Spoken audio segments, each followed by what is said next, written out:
अस्सलाम वालेकुम। Voltage protection devices लोग अक्सर लगा लेते हैं, लेकिन बेसिकली इसकी सेटिंग कोई भी सही तरीके से नहीं करता। इंस्टॉलर भी मैंने देखा है सोलर सिस्टम के साथ इसे इंस्टॉल कर देते हैं, लेकिन इसकी सेटिंग्स कोई नहीं करते। अगर इसकी सेटिंग नहीं करेंगे तो ये आपको कोई भी सेफ्टी नहीं देता, और ना ही आपको वोल्टेज ओवर वोल्टेज पे या अंडर वोल्टेज पे सही तरीके से काम करता है। और इसकी 3 मेजर सेटिंग होती हैं जो लाजमी आप सही तरीके से करेंगे तो ये सही काम करेगा।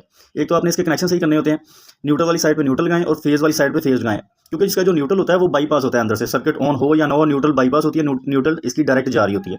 तो अगर आप इसका फेज़ को न्यूट्रल की जगह पे लगा देंगे तो फिर भी ये वोल्टेज प्रोटेक्टर सही काम नहीं करेगा। तो इसकी जो मेजर सेटिंग होती है ना, वो मैं आपको बता देता हूँ। A5 की मेजर सेटिंग है जो आपने लाजमी सही तरीके से करनी होती है। A5 की, A9 की और A12 की, ये 3 सेटिंग इसकी लाजमी आप करें, सही करेंगे तो फिर आप इससे कोई सेफ्टी ले सकते हैं, यानी कि आपकी चीज़ों को ये बचा सकता है, होम अप्लाइंसेस को। इसके अलावा ओवर वोल्टेज की, अंडर वोल्टेज की या अम्पेयर्स की सेटिंग सारी कर लेते हैं, लेकिन इसके फॉल्ट डिटेक्शन की जो होती है ना, कि कितनी जल्दी ये फॉल्ट को डिटेक्ट करे, कितने सेकंड में ये फॉल्ट को जज करे और फ़ौरन से आपके सर्किट को ट्रिप करवा दे या बंद करवा दे, आपकी चीज़ों को बचा लेगा ख़राब होने से। तो उसकी सेटिंग A5 पे होती है, A5, और उसके बाद होती है A9 पे और A12 पे। तो इसे मैं ऑन करता हूँ, आपको इसकी ज़रूरी सेटिंग बता देता हूँ कि आपने इसकी सेटिंग कैसे करनी है और कौन कौन सी सेटिंग ज़रूरी होती है। जब इसे सप्लाई देते हैं तो ये 10 सेकंड के बाद ऑन होता है। जैसे ही आप देखें टाइम चल रहा है, 10 सेकंड के बाद ये इसका सिस्टम ऑन हो गया और इसने आउटपुट निकाल दिया। ऊपर वोल्टेज आ रहे हैं 227 वोल्ट, और इसके आप सेट के बटन को दबा के रखेंगे ना, ये सेट का बटन होता है, इसको प्रेस करके रखेंगे तो A1 आ जाता है। ठीक है, A1 आ जाता है, यानी कि वापडा ऑन। इस टाइम इसकी वापडा ऑन है, और कितनी देर बाद ये आपके सिस्टम को आगे चलाएगी, यानी कि 10 सेकंड इस पर टाइम सेट है वापडा का। वापडा आने पे ये कितनी देर बाद आपको आउटपुट देगा। A2 पे इसकी जो होती है वो ओवर वोल्टेज की सेटिंग होती है, कि ओवर वोल्टेज की सेटिंग आपने कितने पे रखनी है। तो मैं तो रिकमेंड करता हूँ कि आप इसे 250 पे रखें। 250 से सही सेटिंग है। 250 से ज़्यादा अगर वोल्टेज आते हैं ना, 250 से, तो आपके जो चार्जर होते हैं, मोबाइल चार्जर या LED बल्ब, LED सर्किट जितने भी होते हैं, उनके कैपेसिटर फटने के चांसेस होते हैं। तो इसलिए मैं रिकमेंड करता हूँ कि 250 रखें। वैसे लोग 260 या 270 भी रखते हैं, तो 250 सेट करते हैं। तो इसको सेट करेंगे तो इसके बाद आ जाता है A3। ठीक है, A3 इसका रिकवरी वोल्टेज होती है, कि अगर 250 पे वोल्टेज प्रोटेक्टर ट्रिप हो गया तो कितने वोल्टेज होने पे ये इसको रिकवर करे दोबारा। तो ये 245, ठीक है, 245 पे आएगा तो ये खुद ही फिर सर्किट को दोबारा ऑन कर देगा। ये इसके रिकवरी वोल्टेज आ जाते हैं।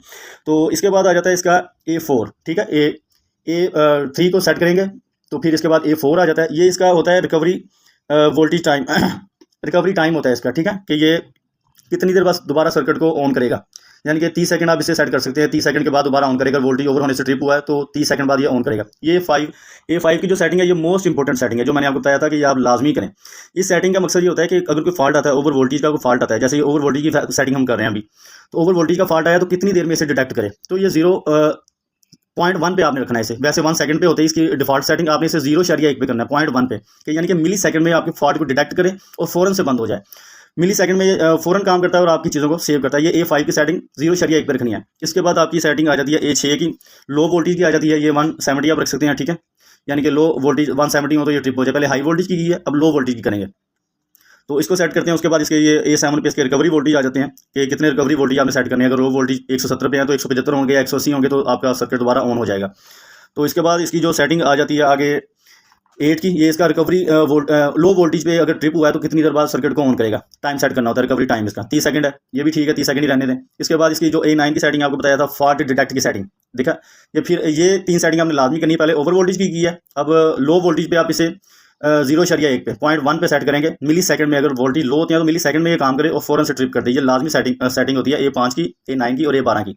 इसके बाद इसके एम्पेयर की सेटिंग आ जाती है, कि आपने कितने एम्पेयर पे इसे सेट करना है। कि अगर हमारा लोड 50 एम्पेयर चलता है या 30 एम्पेयर या 40 एम्पेयर, ये आपने शॉर्ट सर्किट की जिसे सेटिंग कहते हैं, कितने एम्पेयर पे हमारा ब्रेकर ट्रिप हो जाए।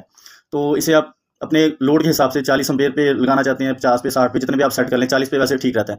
इसके बाद आ जाता है इसका रिकवरी टाइम। अगर शॉर्ट सर्किट हुआ है या एम्पेयर ज़्यादा चले हैं तो कितनी देर बाद उसे रिकवर करेगा।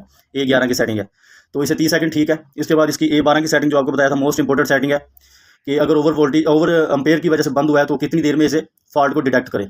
तो ये 3 सेटिंग लाजमी आपने करनी। बाकी तो रूटीन में लोगों को पता होता है, लेकिन ये सेटिंग जो मैं आपको बता रहा हूँ, A5 की, A9 की और A12 की, ये आपने 0.1 रखनी है। ये फॉल्ट डिटेक्ट करने की सेटिंग, कि फॉल्ट को कितनी जल्दी ये क्विकली उसे पकड़ेगा और उसे फ़ौरन से ठीक करेगा, उसे ट्रिप करवा देगा। तो ये मेजर सेटिंग जो मैंने आपको बता दी है, ये आपने लाजमी करनी होती है। सिर्फ वैसे ही लगा देना मकसद नहीं होता। अगर आप इसे सही तरीके से लगाना चाहते हैं तो इसकी सेटिंग करके लगाएं, तो ये फिर ही सही तरीके से काम करेगा। उम्मीद करता हूँ आपको समझ आ गई होगी। तो वीडियो को लाइक ज़रूर कीजिएगा और फॉलो कीजिएगा अकाउंट को। वीडियो देखने का बहुत शुक्रिया।